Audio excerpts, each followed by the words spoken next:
Yeah. I would rather take one punch off Benavidez than one punch off Yarde. I don't think they do very well. I don't think I'd do very well with either, but I just want to make it clear that if you made me big, I'd be going with Benavidez. Benavidez got pillow fists. All right. I've heard. You've heard. Brilliant.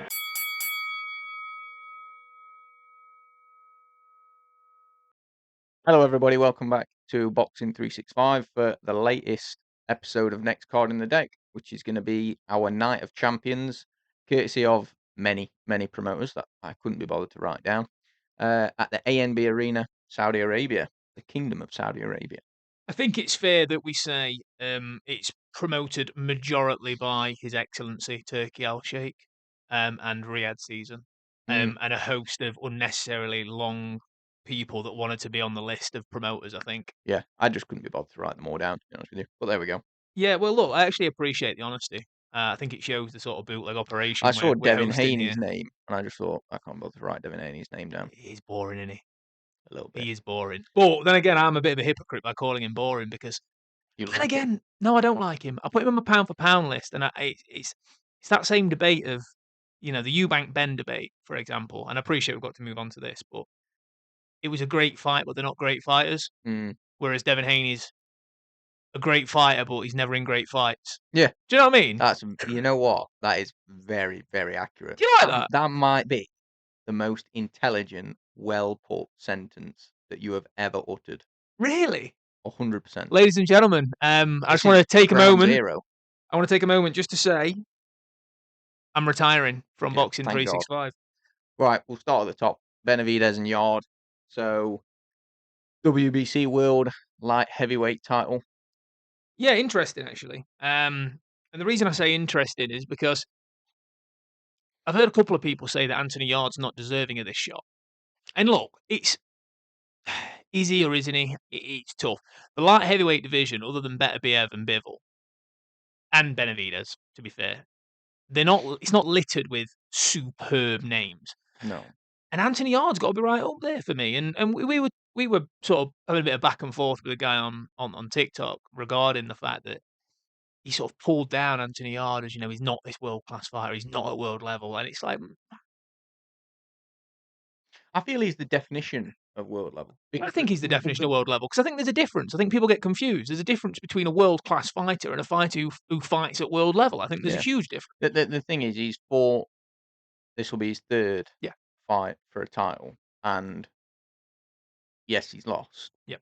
But he lost to Beterbiev.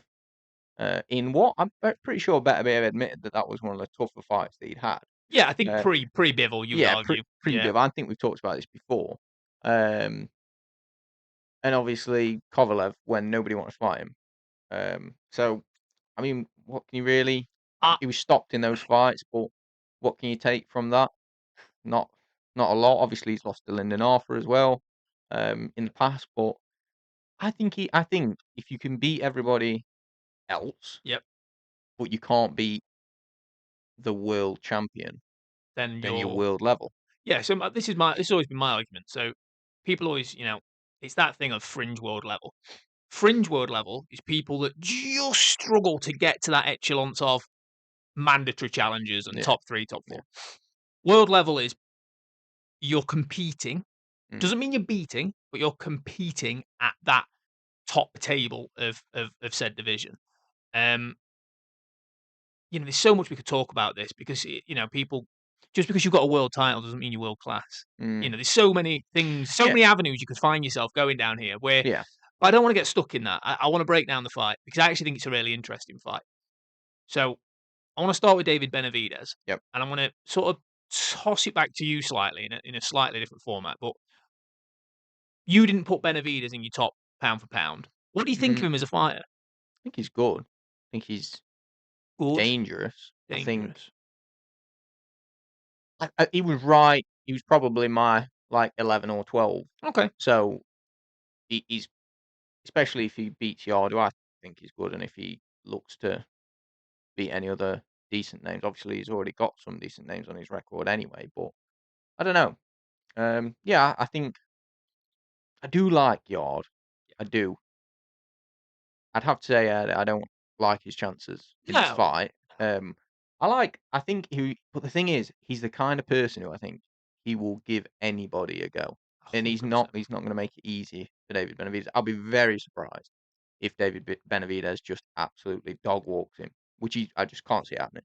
I so Anthony Yarde for me, and I appreciate we said we'd start with Benavidez, but it's so hard not to back and forth with these two because it's a really good fight. Yeah, I do think Benavidez is definitely a heavier favourite, but I don't think it's an uninteresting fight because Anthony Yarde brings so many ifs and buts with him into every fight. yeah, But you look at Anthony Yarde and you think, right, let's break down for majority of our audience being in, in the mighty kingdom of Great Britain.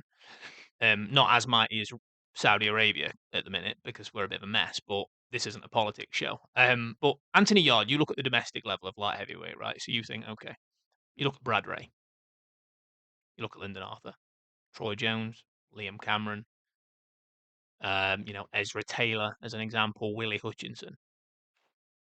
Anthony Yarde would go into every single one of them fights as a huge favourite. yeah, You'd agree? yeah, yeah. So if you're going into these fights as a huge favourite against some decent names in there, Suppose the only how are ones. you not world level? What is this weird twilight zone in between then? Is Yeah, it just the Anthony Yarde zone? Because for me, Anthony Yarde beats Joshua Buatsi. mm, I don't know. I don't know. It's interesting, but I do think to try and get back to the style of this fight, Anthony Yarde's going to have to weather a very early storm. Benavidez does slow towards the sort of 7th and 8th round. Yarde's power carries, so if he's not got stopped, there's an opportunity. Benavidez has never really been hurt. Mm, intriguing. I think it is. Benavidez slightly younger. Yard, you would say the fact that he's been in those tough fights, those tough title fights, probably gives him an edge. But I don't really know, to be honest with you. Um, The better wins suit Benavidez. yeah, I would say so. Caleb Plant, Demetrius Andrade, David Morrell. I mean, yeah, I think there is standouts I from can what I never saw. pronounce his name, but Gvodzik, That might be right as well. Gvodik. Yeah, But again, ex-world champion, former world champion, Olympian. but he hasn't, and something you said, he hasn't stopped anybody at light heavy yet. Not So quite as much of a monster at light heavy, is he? no, so I think that's gonna maybe play to Yard's strengths a little bit. He's durable. And he's a big Um, light heavy as well, Yard, isn't yeah, he? We yeah. always look at him when he goes into the ring, and you think to yourself, He looks He how looks the a fuck did big you lad, make? doesn't he? Honestly, he's stocky as hell. Yeah, yeah. I would rather take one punch off Benavidez than one punch off Yard. Don't think he'd do very well I with don't think either of I'd them. do very well with either, but I just want to make it clear that if you made me pick, I'd be going with Benavidez. Benavidez got pillow fists. All right. I've Okay. heard. You've heard. Brilliant. Yeah, I think top of the card, great fight. It's guaranteed fireworks, I would say. It's not going to be, I don't think it's going to be a technical, Oh God, no! it's literally just going to be an absolute brawl. It'll So, be maybe 2 rounds of feeling out and then just bombs. yeah. Who? Because I actually think it's a weird one because depending on there's not a guaranteed next step for the winner. No, So just quickly to cover it, where do you think Benavidez and Yarde go next if they win? Ignore what happens if they you, lose; it's you, irrelevant. you said it, and it's on one of our clips. I think Yard would fight Buatsi. So do I. I think win or lose, he probably will fight I Buatsi, absolutely which agree. is totally not right, especially off that Zach Parker performance. No way. Um, Benavidez, couldn't see him fighting Buatsi. Don't really know. I don't. I don't. Liam Cameron. No, obviously not. I think I probably need to have a little bit more look at the rankings and the landscape a bit and see who would make sense for him. But There's not huge depth to the division at that world level, is there? That no, elite level at the minute. not massively. I think there was a point where, again, not to stop us from talking about the rest, but I think there was a point where me and you were super excited about Britain's light heavyweights. There was a point where Craig Richards, Dan Aziz, What I see. Buatsi, it was all looking like, ooh, that's a nice division to be in. Obviously, we've still got Ben Whitaker on his way up, a couple of other fighters on the way up, but no, but I think some of those fighters I was hoping would be up there by now. Obviously, not people like Ben Whitaker. Dan Aziz, I thought when he fought Buatsi, there was a lot around that. I thought these could be going to the top of the sport, but it's just not happened. So I don't know. I'm not sure where Benavidez would go. Pretty sure Yarde's going to fight Boazzi. I think that probably makes the most sense. Yeah, Money wise and people that want Boazzi to do something, it would be a fight to pick, I would say. But it'll be Boazzi's best chance to win a world title because let's be honest, he's not beating Beterbiev, he's not beating Bivol, and he's definitely not beating Benavidez. Benavidez would outwork a mule. yeah, yeah. So I think that top of the bill is going to be a good fight. But we'll move on. We've got Sam Noakes and Abdullah Mason. God, I love this one. Yeah, yeah. You've got WBO World vacant WBO World Light title. wasn't it previously held by Keyshawn Davis before he decided to put on half a stone? I didn't write that up, to be honest with you, so I wouldn't No, know for sure. yeah, it is a vacant belt, but real clash of styles here. You've got the incredibly talented Abdullah Mason, Mm. who's prone to be hurt. Well, I was going to mention it. You brought it up now, so I will mention it. Obviously, I had that fight with Johan Vasquez where they were both down. He was down twice, and Vasquez was down once in the first round. Phenomenal fight that. And but one thing I did put down actually about this was so obviously, like you said, he's prone to being hurt. Both of these fighters got big knockout records, Absolutely, yeah. so you think it's it'd be exciting. It's going to be an exciting fight, but you've got the clash of styles as well, Southpaw and Orthodox. First of all, I actually think this fight's going to flatter to deceive. Is that the right term? failed to impress. What's flatter to deceive? Is that a different saying? Not a clue. I So think you made it up again. probably. So, and I tell you the reason why. Sam Noakes is a big puncher, notoriously big puncher. This is by far and away the hardest fight of Abdullah Mason's career, which understandably is for a vacant world title. I think Abdullah Mason will want to stay as far away from Sam Noakes as he possibly can, and I don't think he'll want him to get himself dragged into a firefight. He's got a good corner, and I think said good corner will be very much of Mason. Let's stay on your bike, Mm. pick your shots where you need to. And look, I'm not against that, right? From a boxing purist point of view, it'll be a good watch. But for the rest of the people that want to watch a tear up, I'm conscious it's not going to deliver. And I'll be honest, I think it's going to be one of those fight where, as much as I'd love to say otherwise, I think Sam Noakes is going to fall a little bit short, and just struggle to get close enough to his man.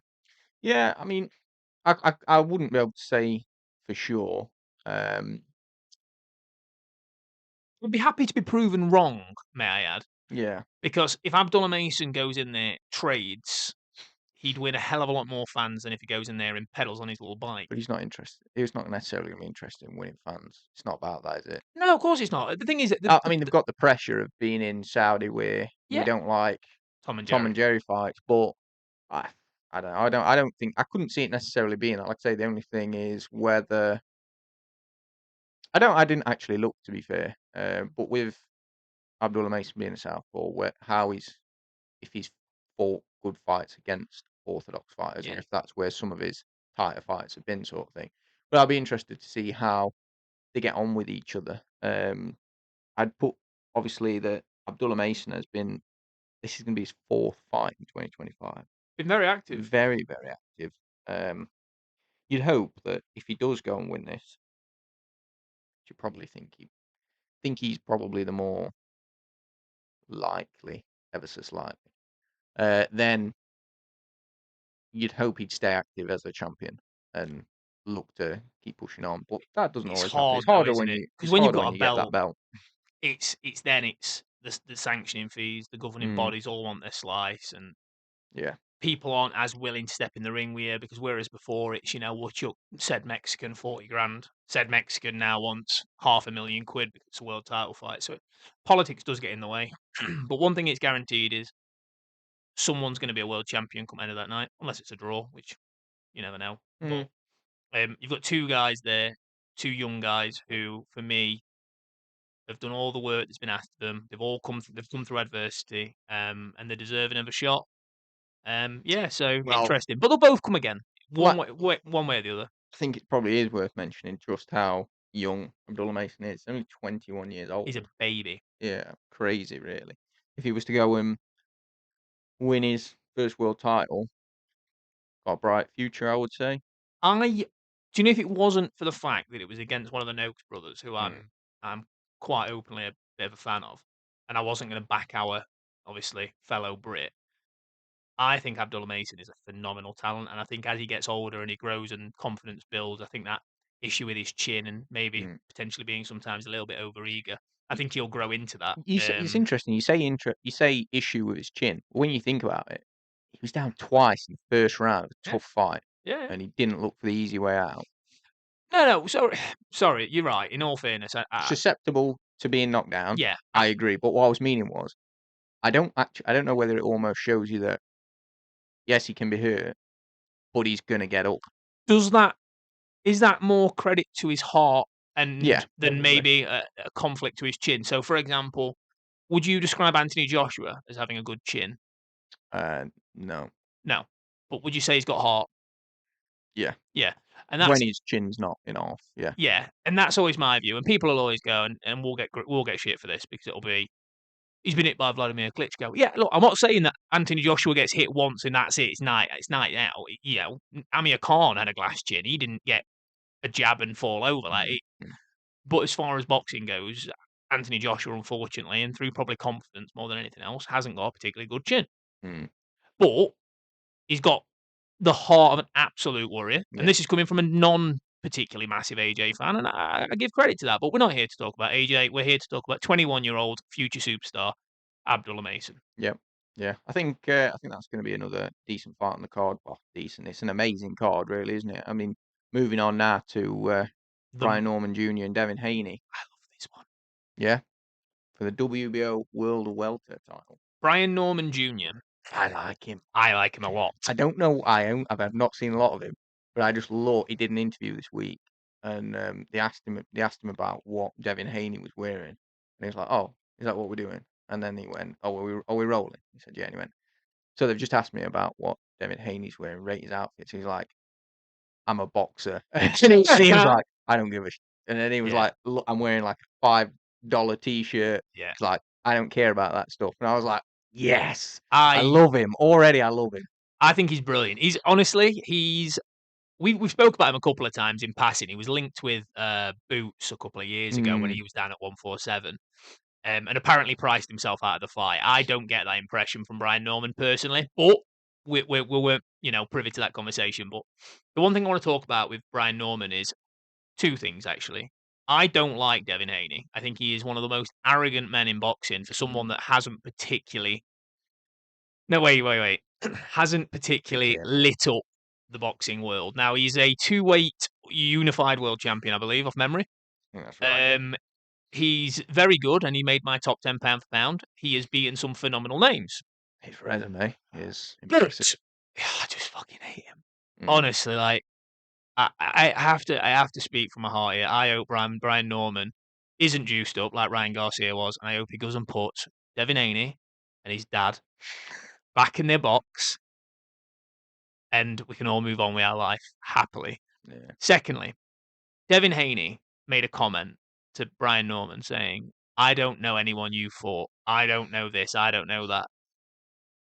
Now, Brian Norman Jr. is a world champion. Has he been proven at the highest level yet? No. I think he's one of the best kept secrets in boxing. His win against Giovanni Santillan, Yep, that I was for think the interim title. it was. That was the fight that really went. And do you know why it impressed me? And I don't know if you'll have made this link, but I'm going to remind you. Go on. He was the man who beat Alexis Rocha. Oh, right, So he okay. stopped Alexis Rocha, who we've always been Yeah. admirers of. So coming off of that, I went, okay, this Santiago is good. Like, if nothing else, he's very good.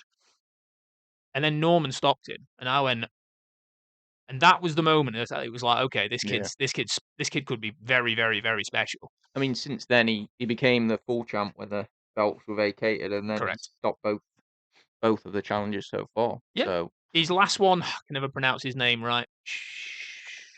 He's Asian. you'll have to check it. We'll have to fact check I you will fact afterwards. check me afterwards, but we're not going to try and pronounce it purely on the basis that I don't want to offend anyone. But no, look, amazing fight. The only thing that worries me is like every other Devin Haney fight, it's getting bloody boring. Yeah, there's the potential for it to be very boring. Nice jab though, to be fair to Devin. He's good defensively, generally speaking, and He's yeah, got big long jabs. that's like the good good side of him, and like you say, his jab, and he just sort of relies on that. His career, though, will start to unravel a little bit now, I think.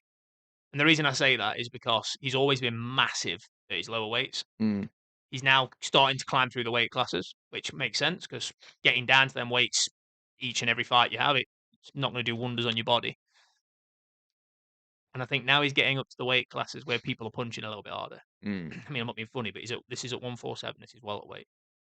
Could you imagine Devin Haney versus Boots Ennis? Like, I just think Boots would demolish him. Mm. Devin Haney doesn't punch hard. Apparently. I've not been punched by Devin Haney, but apparently he doesn't punch Keep hard. slagging him off. He might be. You fucking punch me. I can't make 147, but if you're willing to come up to cruiserweight, I've said I've got to be honest with you. The whole Anthony Joshua thing and Jake Paul this week, I've been debating putting my name in the hat. 70 million quid and I'll get punched by Jake Paul. I think ain't it is worth pointing out. We haven't mentioned the names on his record, but I will now. Jojo Diaz, Jorge Linares, George Kambosos twice. Well, whether that's got that much weight. Lomachenko and Regis Prograis, but you don't rate Regis Prograis anyway. So. I think who else is on there? Those were just some of the ones I wrote down. Yeah, there is a lot. He did fight in May. He did. That was a good fight, actually. Oh, wait, it wasn't. It was a shit fight. It wasn't. No, it was a terrible. I mean, it was a good name though. Jose Ramirez, wasn't it? Yeah. And prior to that, Jose Ramirez had only lost to Josh Taylor way back and Arnold Barboza. So, like you say, a good opponent in a terrible fight. So it's exactly what you said earlier in the best sentence you've ever said, which is that good fight doesn't mean great fights. Don't. Oh, here we go. It's back to business as usual, folks. I can't remember what I said. You said that he's got good fighters on his resume, but he's not been in good fights. Something like that. Yeah, his fights aren't good. Oh, he's a great fighter, but he's not been in great fights or something like that. Yeah. No. Yeah, that's pretty much that. Something like that. But yeah, no, I look, and I absolutely agree. Devin Haney is the notorious Captain Borefest. Good luck to him. He will probably win again, in all fairness, because... How upsetting will it be if he wins? If Brian Norman Jr. flattens him, and then we find out that he's a drug cheat. I don't think. Just to be clear, that isn't slander on Brian Norman Jr. It's just because when Ryan Garcia flattened him, I was like, yes. Even though it was Ryan Garcia, who I'm not a lover of either. Yeah, but when I was like, yes, and then it all came out of, oh, for God's sake. Brian Norman Jr. And for anyone in the States or that knows Brian Norman, or to be fair, unless you're a decent sort of passionate regular boxing fan, Brian Norman Jr. is like a welterweight American Jack Massey in my head. In your head? In my head, that's what he is. It's an odd comparison, but I'll take it. I like Jack Massey, so. Okay, next fight, please. Next fight. A pound-for-pound great. Yes. God. Bam Rodriguez. This card is nuts. It is. And Fernando Martinez for Bam's WBO and WBC World Superfly titles. Do you know what, right? He's 25. Lester Martinez, old Captain Martinez. Trying to give him a nickname. Didn't work. Lester Martinez? Yeah, his nickname. I think his alias is Lester. Are you sure? Should we fact check it live? No. Okay. We'll move on. But we'll call him Martinez, because that is his name. I'm 99% sure it's Lester Martinez. Okay. I don't want to talk about Lester Martinez. No. I've got to be honest with you. I enjoy watching Bam lace up the gloves every time because he's one of them fighters that he'll retire. Bit like when Manny Pacquiao kind of retired. And you go, God, I should have watched every fight. I should have tuned in. I should have stayed up. I should have enjoyed him while he's here because I should have left my wife. Yeah, maybe. Because he is. I throw it around a little bit at the minute because they've got a lot of elite cards, so there are a lot of fighters that I would indicate as sort of insinuate a special or have the potential to be. But Bam doesn't have the potential to be special. Bam is special. Yeah. Like, he is a special talent. He will go down, no doubt in my mind, as one of the greatest to ever do it in the lower weight classes, if not already. And like you said, he's a baby. Yeah, he's got time, hasn't he? Time is on his side.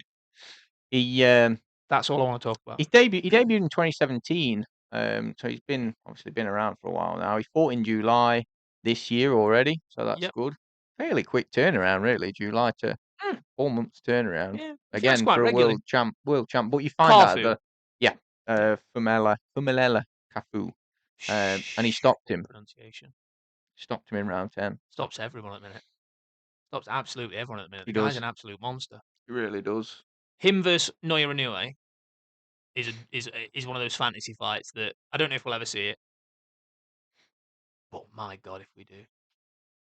Who wins that? Again, there's time, isn't there, really? But who wins that? I don't want to answer that. I don't know. Hmm. And also, I don't really want to upset you. You're going to say Inoue, aren't you? Would you edge to Inoue? Maybe. He's the naturally bigger man. He's also undisputed at every weight class under 180 pounds, which is a made-up weight class for anyone who was wondering. I do know mad weight classes. But, I mean, yeah, I mean, just before we move on to Martinez, because we haven't really talked about it much, you look at the names that Bam's beat, unfortunately. That man, Sonny Edwards, Juan Francisco Estrada as well. I mean, he's yeah. I think this fight, obviously, you favour Bam, but Martinez, he has been a world champion. He has. He was the IBF world champion. Yeah, he defended it multiple times. Many times. But But Bam feels a bit like Thanos. He's a bit inevitable, isn't he? yeah, It's a bit like, yeah, I sort of can't see the fight going any way other than stops him. I honestly, I completely agree. But it's strange because It's really hard because do you know with any other fight, right? I'm open to just mindlessly debating any fight. Bam Rodriguez is one of those fighters that I cannot in my mind, a bit like Usyk, I cannot in my mind associate loss with him. I have not. I thought Sonny Edwards was going to give him the hardest run of his life. Styles make fights, and style-wise, I thought Sonny would be all wrong for him. Now, don't get me wrong, there was a couple of. I'm not trying to make excuses for Sonny Edwards here. There was a couple of things that led to it being the fight that it was. But Estrada, okay. Oh, he was past his best. It's easy to say after the fight. Yeah. He stopped Estrada. Yeah. Like, it just. I was going to say sometimes in fights where you think that it's like, oh, I pretty much feel like that person is definitely going to stop that person or at the very least win. Often they're not. You're not like that. Not that excited about it, but it's exactly what you said. It's like, oh, he's going to go and he's going to beat someone up again, and it's quite. Yeah, it's strange, isn't it? It's a bit of a strange feeling. I think the last thing to talk about, sort of fairly briefly, because it's not actually really been talked about or announced. Not really announced. It was on the website, but it's not on BoxRec. Is that Beterbiev is supposed to be out on this fighting Dion Nicholson? Big deal. Big deal. Well, I mean, just nice to see Beterbiev out. Obviously, wanted to fight Bivol, but things don't work out like that. Bivol had his surgery, was it on his back? He had some issues with his back. Yes. And it was. Yeah. obviously, Beterbiev can't wait forever. He said that publicly. I'm getting old. I can't wait forever. Getting old. So he's trying to stay. This seems like a stay warm. From what I could see, no Dion rounds Nicholson, confirmed. to be fair though, Dion Nicholson looking at his rankings and looking at his record, he's not fought anyone of any real ilk, but he's fought decent enough names, you know, sort of domestically. Not our domestic, just for clarity, America domestic. So he's not a bum. Oh no, I'm not suggesting he's a bum, but it's not a. It's keeping ready, keeping warm, keeping fit, staying active. Beterbiev has made no secret that he wants Bivol 3. Yeah. After that, win or lose, call it a day. Yeah. And that's not for the fact that he's not fit. It's not for the fact that we've seen any real drop off in his performances. Beterbiev is a consummate professional. I just think you've done it. You've achieved everything. You've beat the best. Yeah, you're fair fine. You've lost to one of the best as well, but no shame in that. Hang up the gloves, retire. You've done it. Unless, what are you going to do? You're not going to go, let's be honest.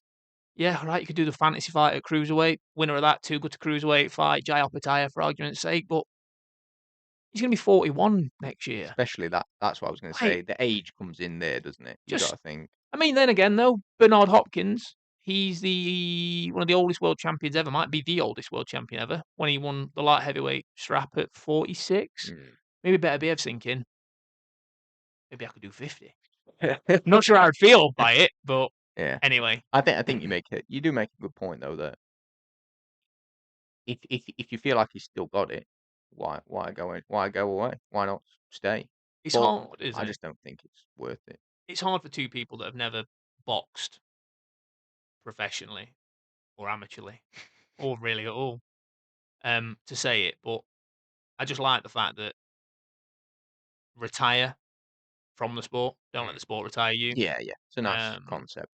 it Feels like is. the right way to do it. But then again, we've seen recently with fighters that, retiring is not always as easy as it may seem. As it is suggested to be. Yeah, everyone sort of thinks that, we'll retire, it's all right. I'm gonna live in my massive house and spend loads of money on cool cars and chicken nuggets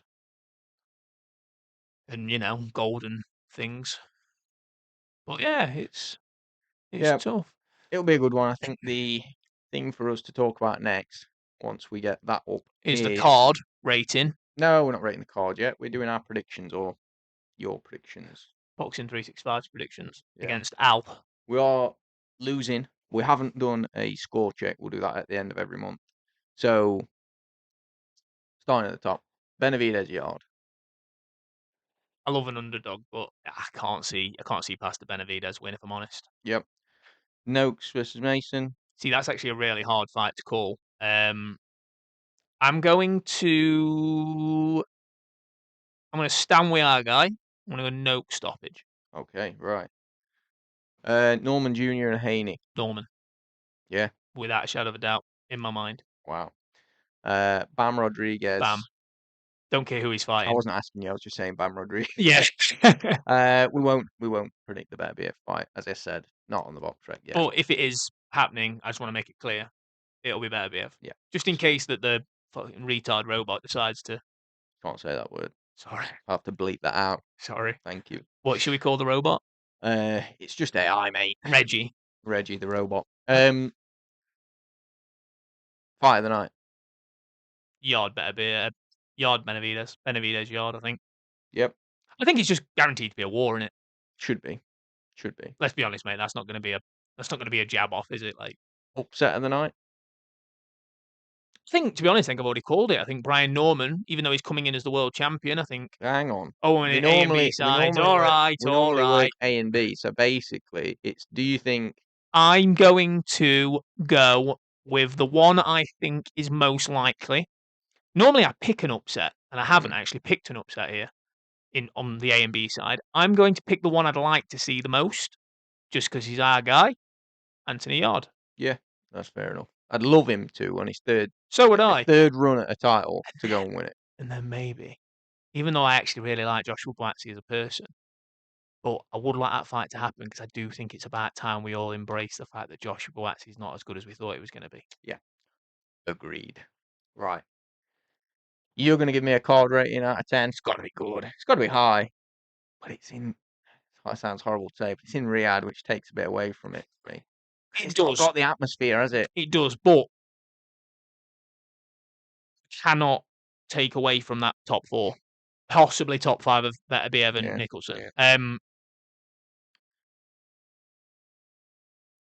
mean, 10. Yeah, I was going to say we are not. What else would I want on the card? We are literally talking about 4 world title clashes in 4 different weight classes. 4 weight classes.